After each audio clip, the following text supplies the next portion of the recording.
Watch the white pickup.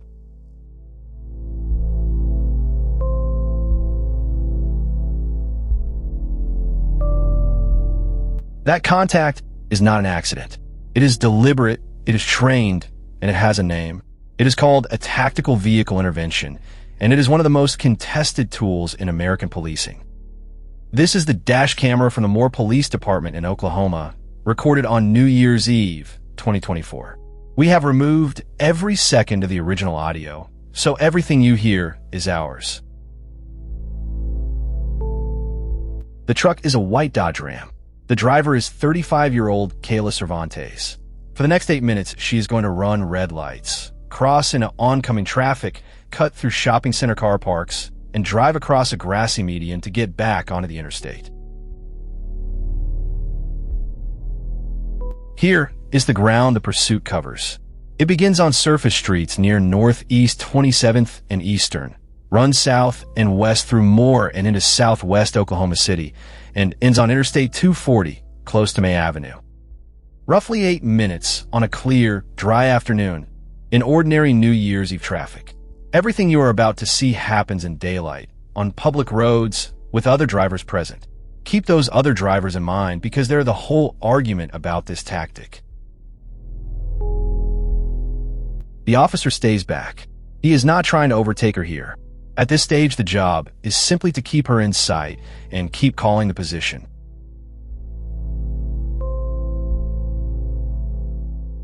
Stop here, because how this pursuit began is the single most misreported thing about it. The caption on the re-upload you may have seen says traffic units identified her vehicle and attempted a traffic stop. Read that quickly and you picture a patrol car pulling in behind a truck on a routine stop. That is not what local reporting describes. According to KFOR and Fox 25 in Oklahoma City, this was a planned operation. Officers and undercover agents had arranged to buy fentanyl from her. She spotted the undercover vehicle before the transaction happened, and she ran. So this was never a chance encounter on a highway. There was a target, a location, and a plan, and the pursuit only exists because the plan was recognized. That distinction is not pedantry.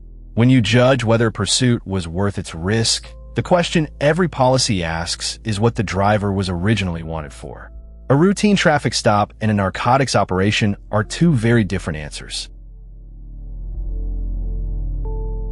The predicate matters for a second reason. Cervantes was already wanted on multiple outstanding felony warrants across the state. Officers were not deciding whether to chase someone over a broken taillight. Hold on to that, because in a few minutes we're going to look at national data on this exact maneuver. And the reason it is controversial is almost entirely about cases where the predicate was nothing like this one. Red light. Cross traffic. She goes through the junction on the wrong side and keeps going. This is the part of a pursuit that policy is genuinely worried about, because the danger is no longer to her or to the officer. It is to whoever happens to be driving through that intersection. So what exactly is the maneuver that ends this? No officer and no member of the public is injured in any of it. That matters, and we will come back to why. A tactical vehicle intervention and the precision immobilization technique you may know as the pit maneuver are the same idea under two names. The pursuing car puts its front corner against the rear quarter panel of the fleeing car, then steers into it. The rear tires lose grip, the car rotates around its own center, and it comes to a stop facing the wrong way. Done at low speed on a wide road, it is remarkably controlled. The physics do not change as the speed rises, but the consequences do, and a vehicle with a high center of gravity, like a pickup truck, does not always spin. Sometimes it trips and rolls. Watch the officer close the gap now. He has been holding station for minutes. This is the moment the decision gets made.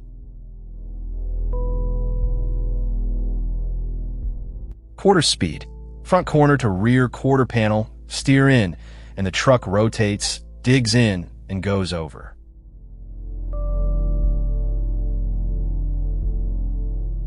This is the frame worth stopping on, and not for the reason you would expect.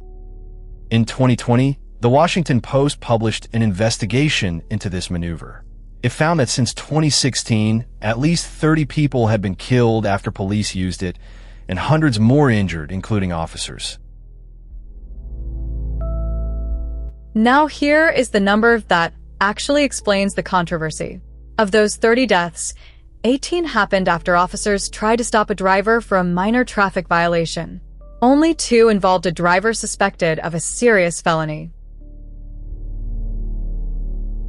10 of the 30 people killed were passengers, not the driver who chose to run. 4 were bystanders or the victim of the crime being reported. Which puts this particular case in the small minority. A felony narcotics predicate, outstanding warrants, moderate speeds, a wide interstate, and nobody hurt. If you wanted to build the case for the tactic, this footage is close to the best version of it. And that is exactly why the next part matters. If this is the best version of the tactic, the honest question is how often it goes the other way and whether anyone is counting. In Oklahoma, the answer is increasingly no. Reporting by the Tulsa World found that the Oklahoma Highway Patrol cut its vehicular pursuit policy from about 10 pages down to 2. A 2020 revision removed the warning that told troopers the risk of serious injury rises as speed rises. A revision in March 2024 deleted every remaining reference to tactical vehicle interventions. The agency has confirmed it does not aggregate pursuit data at all. One important distinction, and we want to be precise about it. The Oklahoma Highway Patrol is a state agency.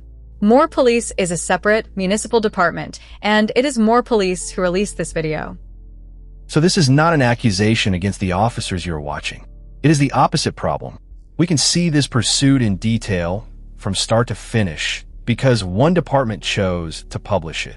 The ones that end badly are increasingly not counted anywhere in the state's own numbers. The truck comes to rest on its side. Officers approach on foot. Cervantes was taken into custody without any further struggle. She was driven to a hospital, evaluated, medically cleared, and then booked into the Cleveland County Detention Center. No officer and no member of the public was hurt at any point in the pursuit or the intervention.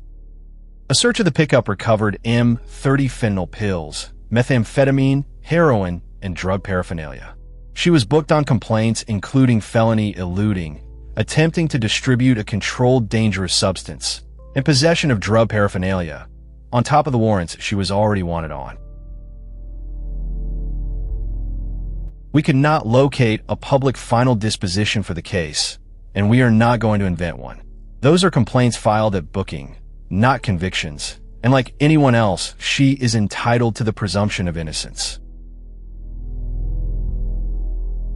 The original dash camera footage was released by the Moore Police Department in Oklahoma.